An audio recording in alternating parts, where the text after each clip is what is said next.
de que leamos el capítulo 4, quiero hacer un repaso de lo que ya hemos visto sobre el libro de Apocalipsis hasta aquí. Y por eso, pues, tenéis ahí en la pantalla algunos puntos sobre lo que ya hemos visto, que es un repaso, un resumen, ¿no? Así que algunas características del libro de Apocalipsis. Es un libro de profecía. Este libro es una profecía que asegura la victoria de Cristo y de la iglesia sobre todos sus adversarios en un tiempo en que la iglesia estaba siendo perseguida. Es un libro majestuoso. La palabra trono aparece más de 46 veces en este libro. Y en el capítulo 4, el que vamos a leer hoy, aparece 12 veces. Por eso el tema, el trono de Dios, la sala de control del universo. Es un libro lleno de símbolos. Este es un libro claro para algunos y misterioso para otros. Los símbolos eran mensajes claros para los creyentes, pero ocultos para los impios. Es un libro relevante para toda la iglesia en todos los tiempos, no solo en el pasado o en el futuro, sino a lo largo de toda la historia. Este libro trata de las cosas que deben suceder pronto, porque el tiempo está cerca. Véase también algunos, por ejemplo, versículos. Capítulo 22 de Apocalipsis, versículo 7, versículo 10, versículo 12, versículo 20, todos tratan a ese respecto. Así que pronto aquí no es inmediatamente, sino en breve. Dios no mide el tiempo como nosotros. Nadie sabe la hora del regreso de Cristo, pero debemos estar todos preparados. Quinto, es un libro centrado en la persona de Cristo.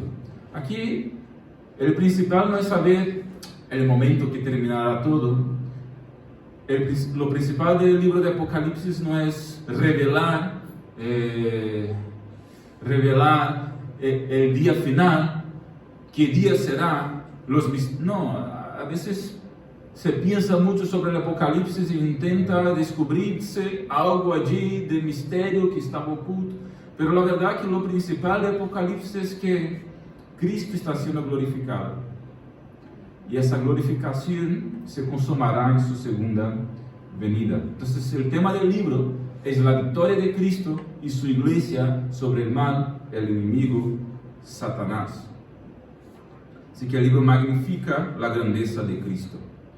Y 6, respetamos otras líneas de interpretación, pero creemos que el reinado de Cristo y su iglesia no es solamente futuro. Está aconteciendo ahora mismo. Está ocurriendo ahora mismo.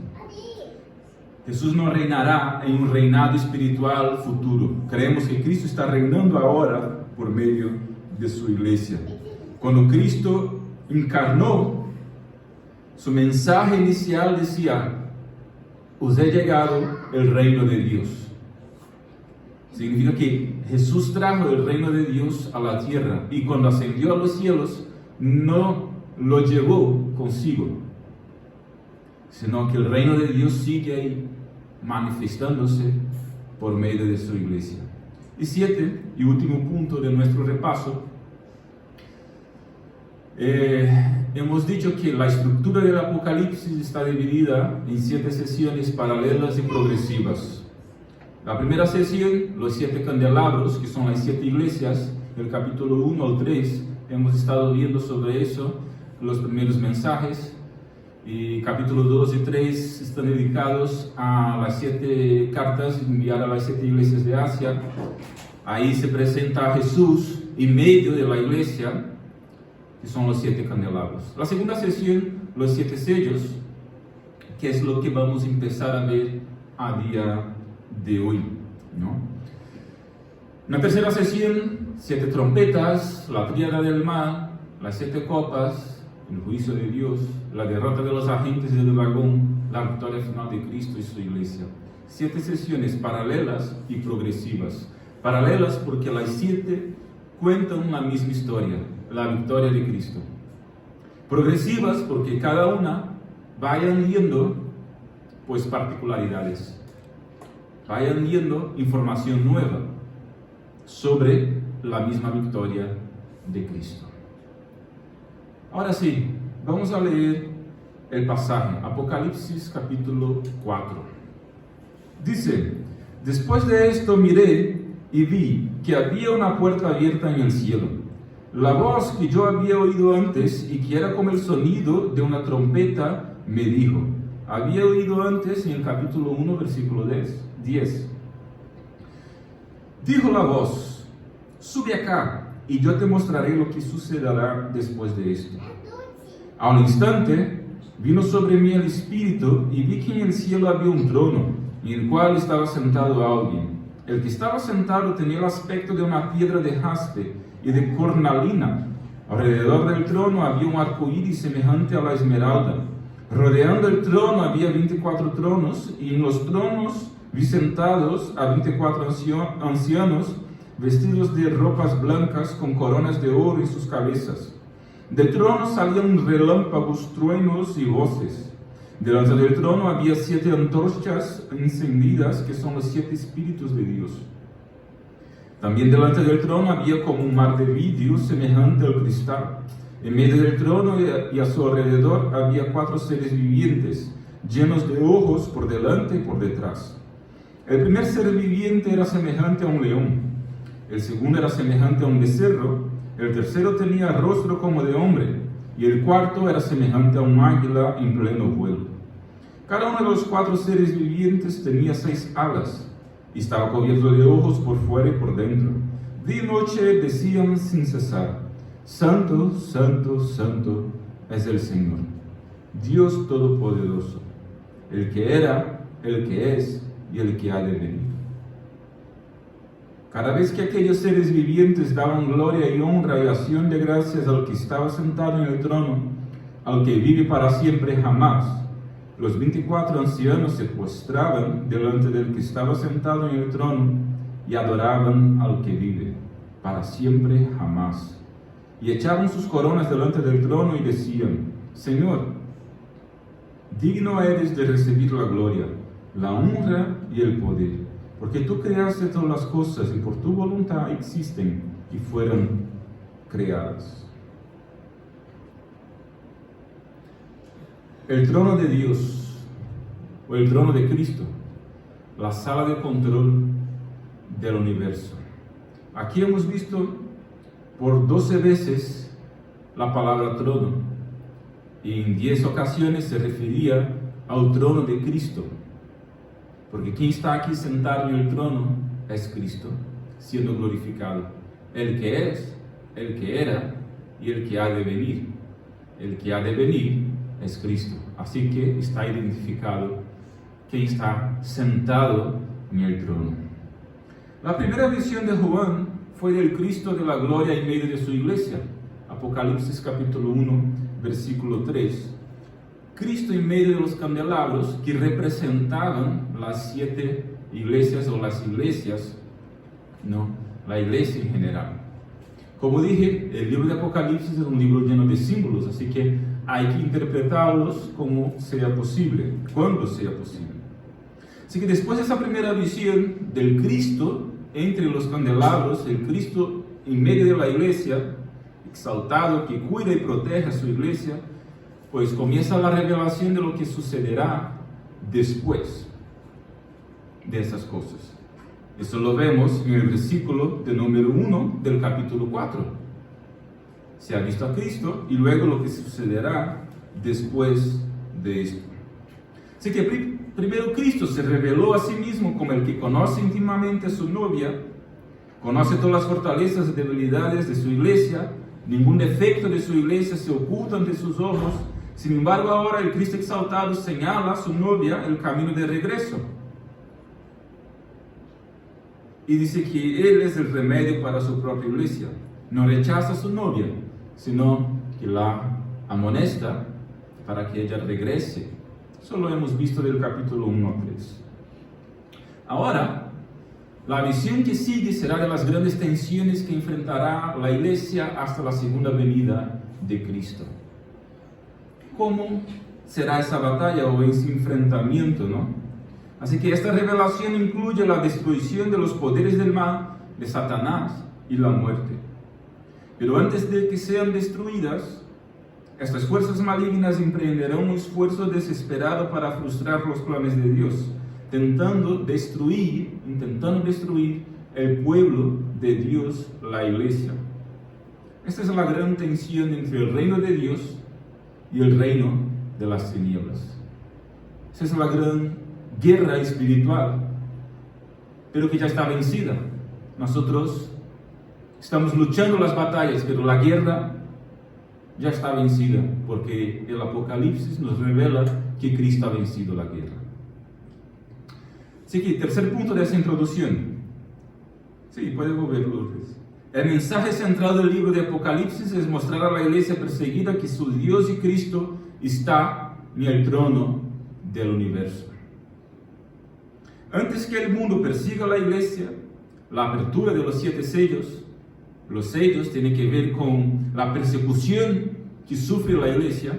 Entonces, antes que el mundo persiga a la iglesia y Dios visite el mundo con su juicio parcial, que son las 7 trompetas, y su juicio final, que son las 7 copas. ¿Os acordáis de la estructura? 7 trompetas, 7 copas, 7 sellos. Cada una de esas cosas representan el juicio parcial, el juicio final y la persecución que la iglesia sufrirá con la apertura de los 7 sellos, que es el tema que empezamos hoy a partir del capítulo 4, pero la apertura se da en el capítulo 5 y 6. Bien, antes de que eso ocurra, se le revela a Juan que Jesús está entronizado, que es el capítulo 4. Jesús está entronizado y gobierna al universo, gobierna todo. No importa cuán temibles o incontrolables sean las fuerzas del mal que aparezcan en la tierra, no pueden frustrar los designios de Dios. Él está sentado en el trono. Por más que ocurran cosas malas, nadie puede vencer a la iglesia, porque el esposo de la iglesia está sentado en el trono del universo y está gobernando el universo. Así que el destino de la iglesia no está en las manos de los hombres. El destino de la iglesia está en las manos de Cristo. Está en las manos de Dios. Está en las manos de aquel que está sentado en el trono. El trono de Cristo, la sala de control del universo. Así que, primer punto. El Apocalipsis no es una revelación del cielo. Perdona, el Apocalipsis es una revelación del cielo, no un descubrimiento de la tierra. Versículos 1 y 2. ¿Qué dice? Después de esto miré y vi que había una puerta abierta en el cielo. Había una puerta abierta en el cielo. El conocimiento del futuro no se logra a través de artes mágicas o leyendo las estrellas, ni siquiera a través de las profecías humanas. No podemos saber nada del futuro a menos que Dios nos lo revele. Y el Apocalipsis es una revelación del futuro en el cielo. Juan vio una puerta abierta en el cielo. El futuro estaba cubierto por un velo, hasta que Dios abrió esa puerta y Juan vio la gloria celestial. El propio Cristo sentado en su trono. El cielo abierto no solo libera acontecimientos, sino también comprensión, pues Juan contempla el trono antes de contemplar los dramas de la historia. A menudo pensamos o sentimos como si el cielo estuviera cerrado para nosotros. Pero la verdad es que el cielo está abierto para nosotros cuando empezamos a abrir las Escrituras, y especialmente el libro de Apocalipsis. Porque aquí está no un descubrimiento de la tierra, sino una revelación del cielo. Aquí podemos tener una pequeña idea, una pequeña imagen de lo que será el cielo para aquellos que de hecho están en Cristo. Así que vemos en el comienzo de Apocalipsis tres puertas muy importantes abiertas. Hemos visto en los mensajes pasados la puerta de la oportunidad, Apocalipsis capítulo 3, versículo 8, que había una puerta abierta a la iglesia de Filadelfia, la puerta de la oportunidad. Capítulo 3, versículo 8. Hemos visto que Jesús estaba tocando la puerta del corazón de la iglesia de la Odisea, capítulo 3, versículo 20. La puerta del corazón humano. Y aquí, capítulo 4, versículo 1, vemos una puerta abierta en el cielo, la puerta de la revelación. Una voz como de trompeta. En Apocalipsis capítulo 1, versículo 10, Jesús se le reveló de la misma manera. Allí le bastó a Juan volverse para ver a Jesús. Capítulo 1, versículo 11. Ahora Juan necesita ascender al cielo. Punto 3. Jesús dijo, subí acá y te mostraré lo que debe suceder después de estas cosas.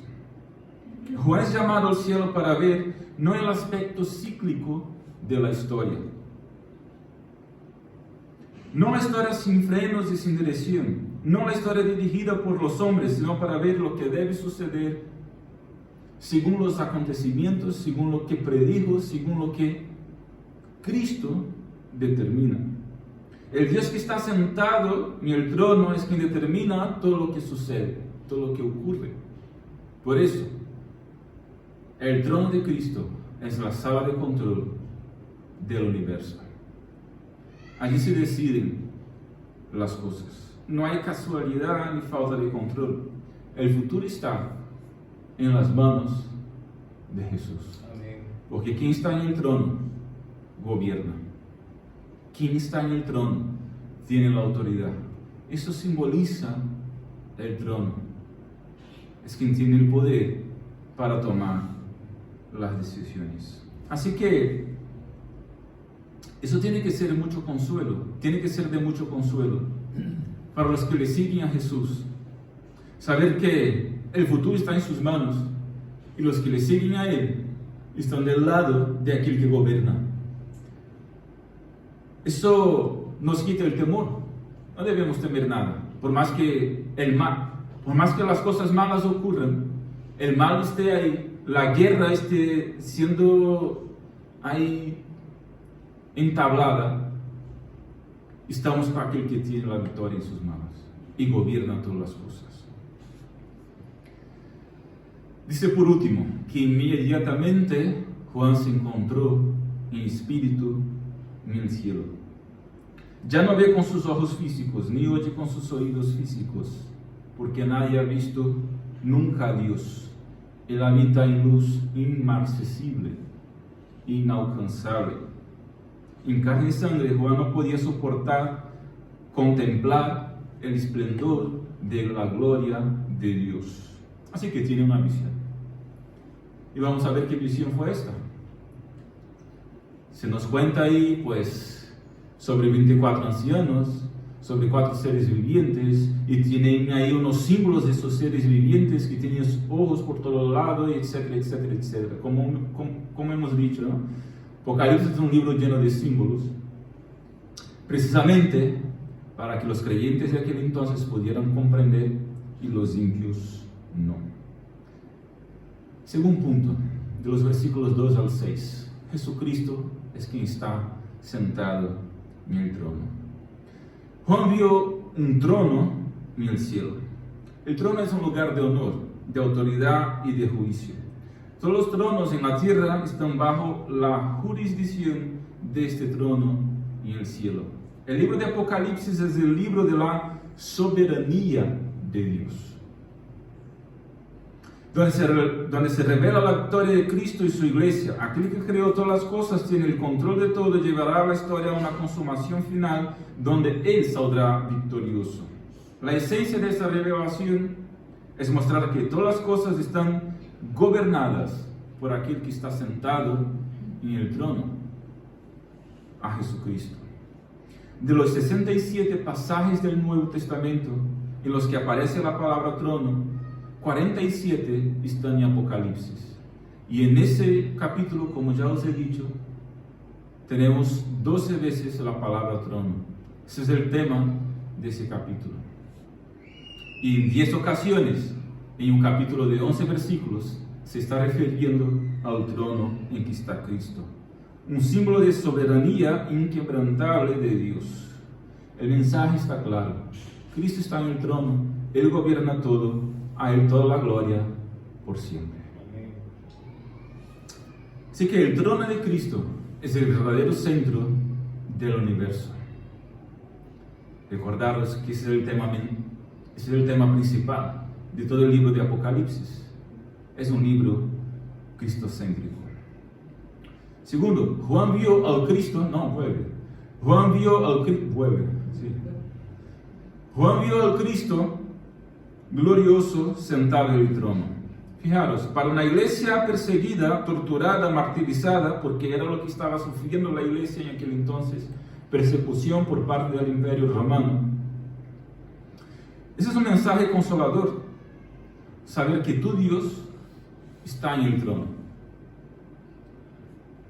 Saber que tu Dios es quien gobierna, es quien tiene la autoridad. Ese es un mensaje de consuelo. Ese es otro tema principal del libro de Apocalipsis. Por una parte, Cristo es el centro y está siendo glorificado. Ese es el mensaje principal. Y luego, por otra parte, el mensaje que viene detrás de ese es: la iglesia puede estar tranquila y segura, porque aunque esté sufriendo, aunque esté pasando por una situación difícil, de persecución y de martirio, el que está en el trono, el que gobierna, vencerá. Y eso es consuelo para la iglesia. Entonces, son las dos cosas más importantes del Apocalipsis. Cristo está en el centro, Cristo es Dios, Cristo será glorificado, Cristo está venciendo. Iglesia, no te preocupes.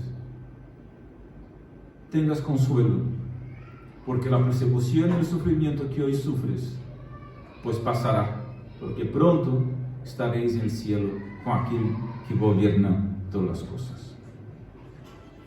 Vamos a ver cómo fue esa visión del trono.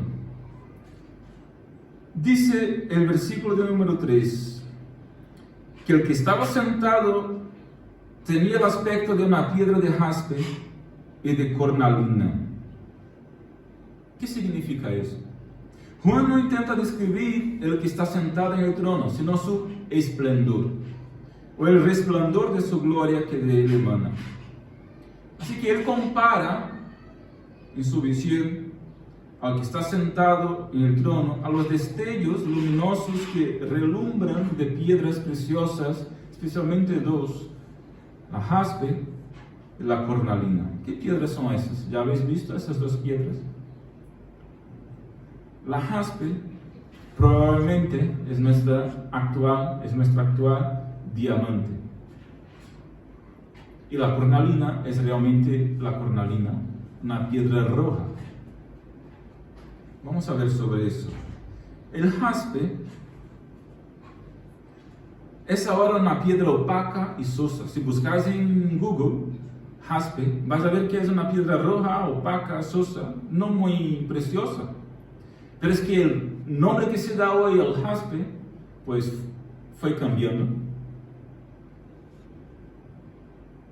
Entonces, en el mundo antiguo parece que se daba ese nombre al cristal de roca translúcido por el que la luz pasaba con fulgor que casi deslumbraba.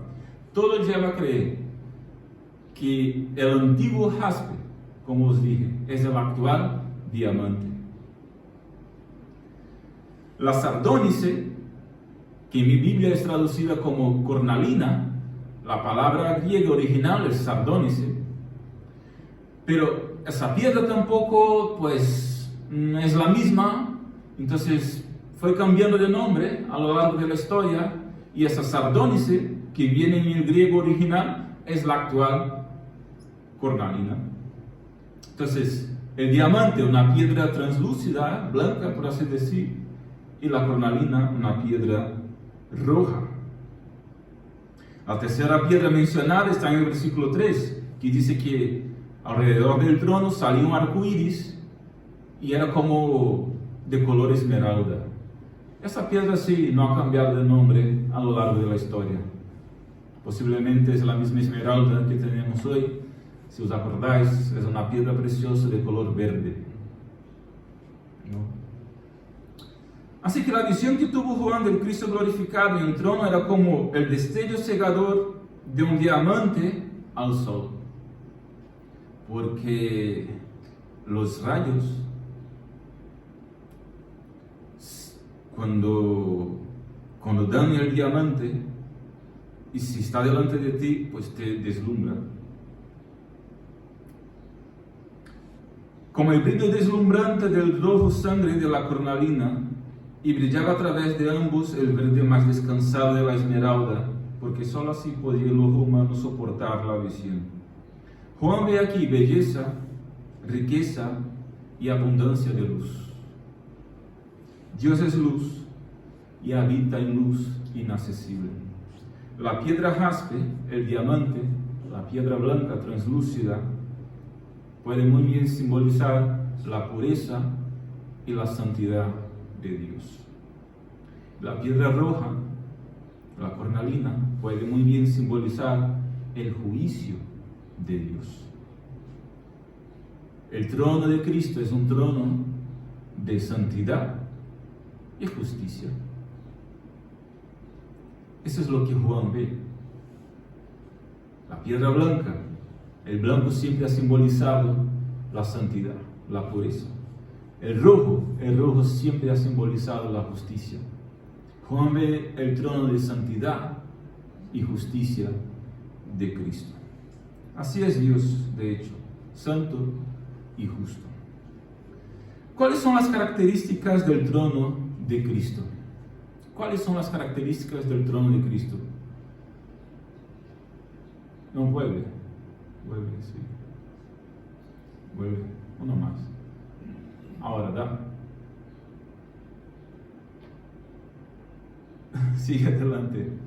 Ahí, una vez más. Una vez más. Ahí, una vez más. Ya está. ¿Ves? 3 características. Es un trono de gracia y misericordia. Versículo 3. Alrededor del trono había un arco iris semejante a la esmeralda. El arco iris siempre fue un símbolo de gracia y misericordia en las Escrituras. No entraré en el tema de lo que significa el arco iris al día de hoy, porque han tergiversado el significado y el símbolo original de los colores del arco iris. El arco iris original está en Génesis capítulo 6 y es un símbolo de misericordia y gracia de parte de Dios, porque surgió precisamente después del diluvio en la época de Noé. Y cuando surgió el arco iris, conocido como el arco de la alianza, precisamente en ese momento Dios estaba haciendo una alianza con el pueblo de Israel, con toda la humanidad, no solamente el pueblo de Israel, que ni siquiera había en ese momento. Dios estaba haciendo una alianza con toda la humanidad, diciendo: ya no destruiré la humanidad y la tierra por medio de un diluvio, por medio de las aguas. Y puse el arco en el cielo, llamado arco iris, precisamente para demostrar su gracia y misericordia, como que para sellar ese pacto de que ya no destruiría más la humanidad de aquella forma. Por eso el arco iris en las Escrituras siempre fue un símbolo de gracia y misericordia de parte de Dios. Así que para los hijos de Dios la tormenta ha pasado, porque Cristo ya se entregó para rescatarnos del diluvio del juicio, porque el diluvio representó el juicio de Dios. Y ya cuando Noé con su familia sale del arca, pues ve el arco iris y se encuentra con la gracia y la misericordia de Dios. Para los hijos de Dios, los que le siguen a Cristo, el juicio ha pasado y ha llegado la gracia y la misericordia. Versículo 5. Es un trono de juicio. Del trono salían relámpagos, truenos y voces. Y delante del trono había 7 antorchas encendidas. Relámpago, voces y truenos son símbolos de juicio e ira divina. El arco iris se vio antes que el relámpago. La gracia siempre precede el juicio. Los que rechazaron la misericordia tendrán que soportar el juicio. Esa es la idea. Los que rechazaron la misericordia tendrán que soportar el juicio. No soportarán. Lo mejor es aceptar la misericordia y la gracia de Dios. Quien no haya sido purificado por la sangre tendrá que soportar el fuego del juicio divino. Más bien, esa es la idea que se nos pasa. Hoy los hombres se burlan de Dios y de su palabra. Muchos se burlan de Dios y su palabra, pero Dios está en el trono. Cristo está en el trono. Combate el mal y derramará de su juicio. Ya veremos cuando llegue aquel gran día, dónde estarán los que se burlan de quien está en el trono. En la primera venida Jesús vino en gracia, pero en la segunda vendrá en juicio.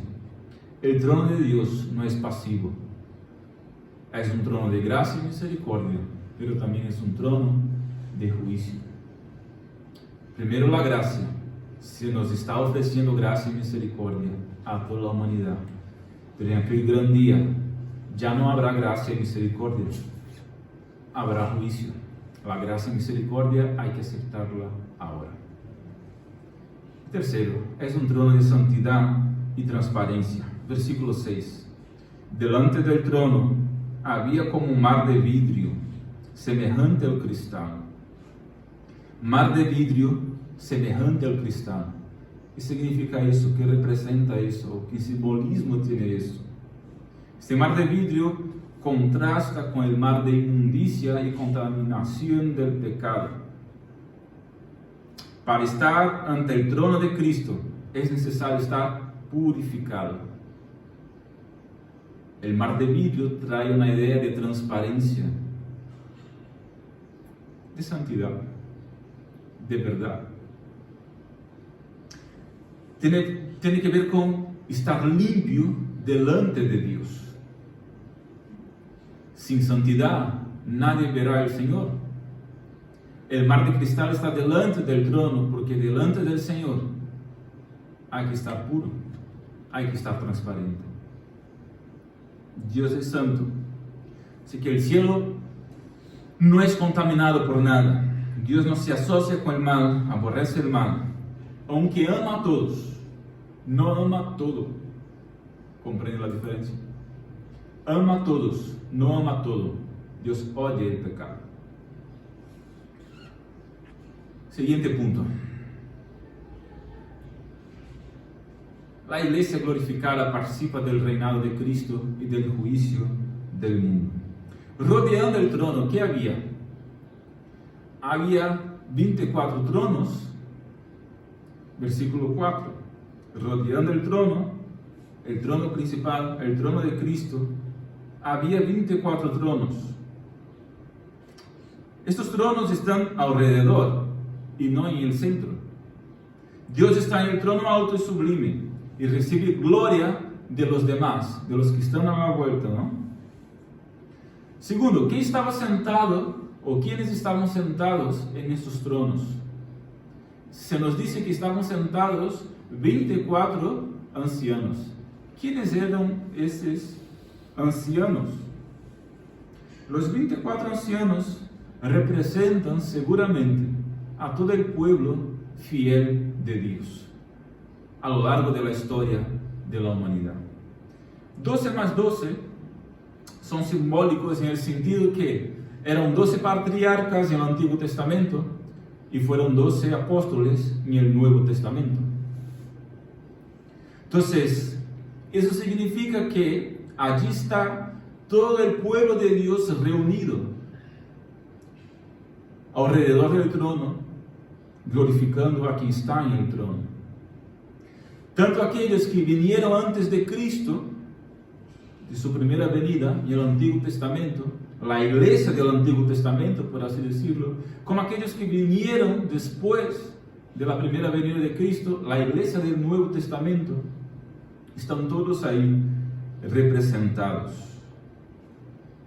Los 24 ancianos representan la totalidad de la iglesia de Dios a lo largo de la historia de la humanidad. El hecho de estar sentados habla de una posición de autoridad. Por eso, la iglesia glorificada participa del reinado de Cristo y del juicio del mundo, porque también están en tronos que están alrededor, pero están también sentados. Los ángeles no están sentados en ningún trono. Así que eso habla de autoridad y poder. La iglesia tiene el honor no solo de ser salva, sino también de reinar en los cielos y ser ayudante de Cristo en su juicio. Fuimos hechos reinos o reyes y sacerdotes. Apocalipsis capítulo 1, versículo 6. Es decir, reinamos juntamente con Cristo. Cuando digo reinamos, la verdadera iglesia, los que de verdad siguen a Cristo. Tercero, los 24 ancianos estaban vestidos de blanco y tenían coronas doradas. Nos informa el versículo 4. ¿Qué significa que estaban vestidos de blanco y tenían coronas doradas? Las túnicas blancas hablan de justificación. Las vestiduras blancas son las vestiduras prometidas a los fieles. No hay redención para los ángeles, sino para los hombres. Los 24 ancianos, por lo tanto, no son ángeles, como ya os dije, son hombres representantes de toda la iglesia de Cristo. Las coronas de oro hablan de la posición de honor, autoridad y prestigio de los redimidos en el cielo. Y fijaros que las coronas, ellos la deponen delante de aquel que está en el centro, el trono principal, en una señal de adoración y glorificación a aquel que está sentado en el trono principal. Siguiente, la adoración de los 4 seres vivientes al que está sentado en el trono, versículos 6 al 8. Dice que había 4 seres vivientes.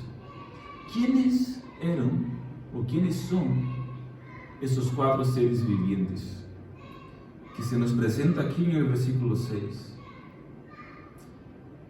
¿Verdad? 6, 7 y 8. Dice que estaban llenos de ojos por delante y por detrás. El primero se parecía a un león, el segundo a un becerro, el tercero tenía rostro de hombre y el cuarto era semejante a un águila. Algunos comentaristas ya han dicho que esos 4 seres vivientes representan a los 4 evangelios. De hecho, algunos padres de la iglesia dijeron eso, como por ejemplo San Agustín en el siglo IV, o Atanasio. El león simbolizaría al evangelio de Mateo, que presenta a Jesús como rey. El becerro representaría a Jesús como siervo, el evangelio de Marcos. El hombre representaría a Jesús como el hombre perfecto, sería el evangelio de Lucas. Y el águila representaría a Jesús como el que vino del cielo y vuelve al cielo, el evangelio de Juan. Es bastante ingeniosa esta interpretación de los cuatro seres vivientes. Personalmente no voy mucho por ahí. Hay 2 interpretaciones más. Otros comentaristas dicen que esos 4 seres vivientes representan la totalidad de la naturaleza. Las 4 criaturas vivientes representan todo lo noble, fuerte, sabio y veloz de la naturaleza: el león, el becerro, el hombre y el águila. Cada figura tiene preeminencia en su propio ámbito. El león es supremo entre los animales salvajes. El buey o el becerro entre los animales domésticos. Porque aquí la palabra más bien no sería becerro, sino buey. El águila es el rey de las aves y el hombre es supremo entre todas las criaturas vivientes. Aunque aquí puede que haya un fallo, porque ¿dónde están las criaturas marinas, no? Entonces puede que haya un fallo en esa segunda interpretación. Así, los 4 seres vivientes representarían toda la grandeza, el poder y la belleza de la naturaleza. Aquí vemos al mundo natural trayendo su adoración al que está en el trono. La naturaleza, de hecho, alaba al Creador. Salmo 19, versículo 1. Los cielos declaran la gloria de Dios y el firmamento anuncia la obra de sus manos. Pero hay una tercera posibilidad. Puede que esos 4 seres vivientes representen, pues, los seres angelicales. Serían como querubines. De hecho, en muchas ocasiones, en Apocalipsis y en otros textos, como Ezequiel y otros textos del Antiguo Testamento, pues se nos dice que el trono de Dios, alrededor hay querubines y seres angelicales glorificando a quien está en el trono. De hecho, en la visión de Isaías, en el libro de Isaías capítulo 6, precisamente el profeta Isaías también tiene una visión y ve al Señor sentado en el alto y sublime trono y de seres angelicales a su alrededor, querubines. Entonces, es una buena interpretación también, que tiene base en otros textos. La segunda también tiene. La primera es más frágil, así que podemos quedarnos con la segunda o la tercera. Ya podéis hacer vuestra decisión, ¿vale? La segunda o la tercera es más bien, son más aceptables, pero la primera no. Los 4 seres vivientes serían o representarían la totalidad de la naturaleza o los seres angelicales. Pero lo importante es que estaban adorando quien estaba sentado en el trono. Eso es lo importante. Segundo, pasa. Otro punto, que es lo que estaba diciendo. ¿Qué hacen estos 4 seres vivientes? Versículo 8. Cada uno de los 4 seres vivientes tenía 6 alas, estaba cubierto de ojos por fuera y por dentro. Día y noche decían: Santo, Santo, Santo es el Señor, Dios Todopoderoso, el que era, el que es y el que ha de venir. Ellos daban gloria, honor y acción de gracias a Cristo.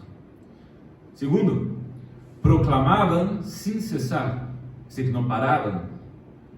Día y noche, dice el versículo 8, no dejaban de clamar: Santo, Santo, Santo, la santidad de Cristo.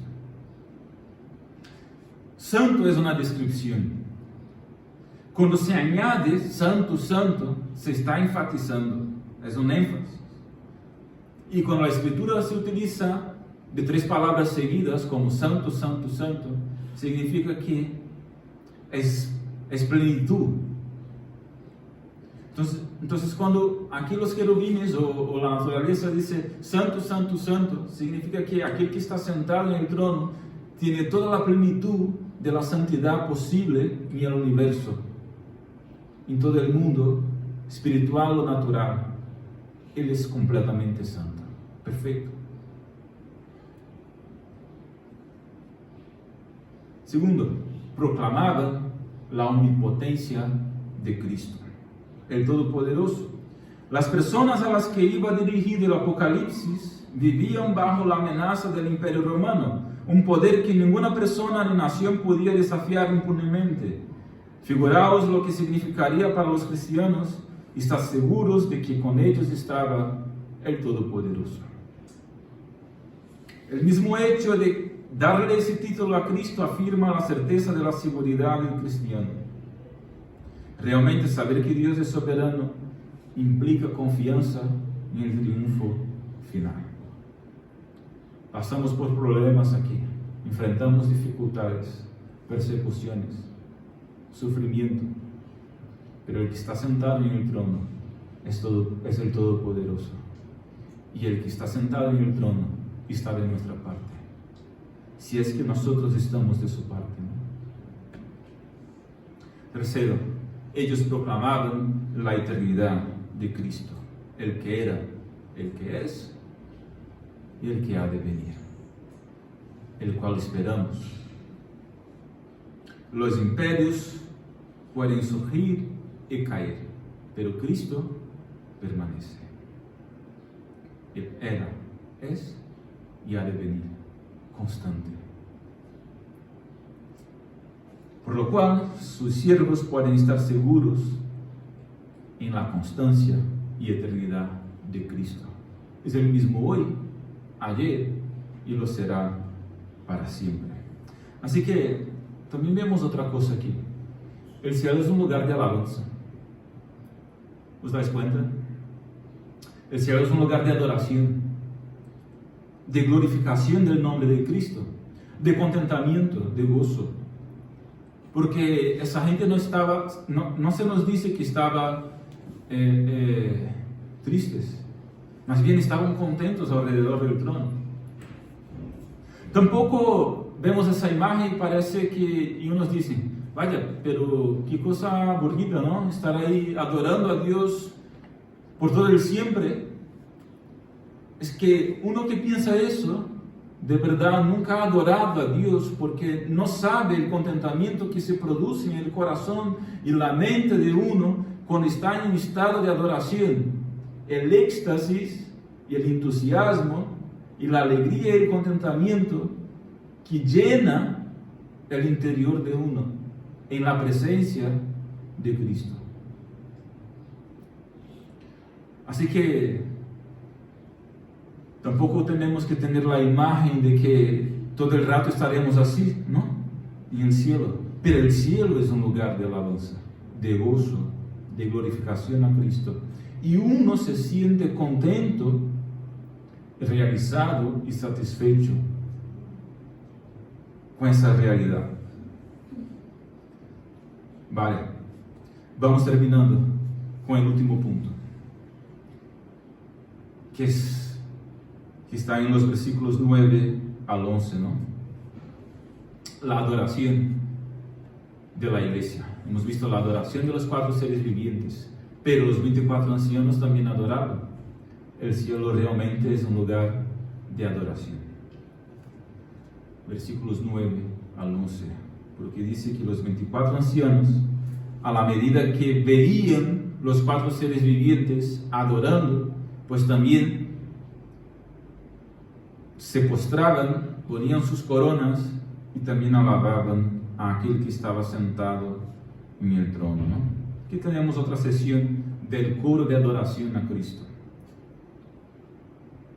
Juan usa aquí una figura que conocía muy bien el mundo antiguo. Los ancianos rendían sus coronas ante el trono de Cristo. Y en el mundo antiguo, aquel gesto era muy peculiar o muy significativo y también muy común. Era la expresión de sumisión total. Cuando un rey se rendía a otro, ¿qué hacía? Pues cogía su corona y rendía ante el rey que le estaba dominando. Algunas veces incluso los romanos llevaban consigo una imagen del emperador en las batallas para que cuando vencieran el ejército enemigo, pues el enemigo se prostrara y rendiera ante la imagen del emperador romano. Así que es una imagen bastante común para aquellos de aquella época. La idea de rendir las coronas, la idea de sumisión total en esa ocasión. Así que no puede haber fe sin sumisión. Y los ancianos, ¿qué hacían? La iglesia, ¿qué hacía? Adoraba por 2 razones. Versículos 9 y 11, especialmente el versículo 11. Ellos decían: digno eres, Señor, de recibir la gloria, la honra y el poder. Lo primero que decían es que Cristo es su Señor y Dios. Aquí hay algo que sería más comprensible también para aquella cultura. La frase original para Señor y Dios es Kyrios kai Theos, que era el título oficial del emperador Domiciano, el emperador de aquella época, de la época del apóstol Juan. Kyrios kai theos. Se decía que el emperador romano Domiciano, con esta frase, era el Señor y Dios. Kyrios, Señor, Theos, Dios. Se decía que Domiciano era Señor y Dios. Pero aquí los ancianos están diciendo que el que está sentado en el trono, Cristo, es el Señor y Dios. Llamar sencillamente a Cristo Señor y Dios era una confesión triunfante de fe, una proclamación de que Él ocupa el lugar supremo en todo el universo. No hay emperador, no hay cualquier persona más que pueda ser Señor y Dios. Para los creyentes, para la iglesia, para nosotros, Él es nuestro Señor y Dios, el que está sentado en el trono. Y segundo, la iglesia adoraba al Señor y Dios porque también Él era, o Él es, el creador de todas las cosas. Porque tú creaste todas las cosas y por tu voluntad existen y fueron creadas. Versículo 11. Es por su voluntad y propósito por lo que existían todas las cosas aún antes de la creación y fueron por último traídas al ser real. Juan capítulo 1, versículo 1 y 3. Él es el principio, Él estaba en el principio y todo lo que fue creado no pudiera ser creado sin Él. Él es el creador. El ser humano ha adquirido muchos poderes, pero no posee el de crear. Puede alterar y reformar, hacer cosas con materiales ya existentes, pero únicamente Dios puede crear de la nada. Dios es el creador. Resumiendo, puede pasar. El objeto de adoración, ¿quién era? Al que vive por los siglos de los siglos, a Jesucristo. ¿Cómo adoraban? Se postraban y entregaban sus coronas. ¿Ya te has prostrado delante del que está sentado en el trono? ¿Ya has puesto tu corona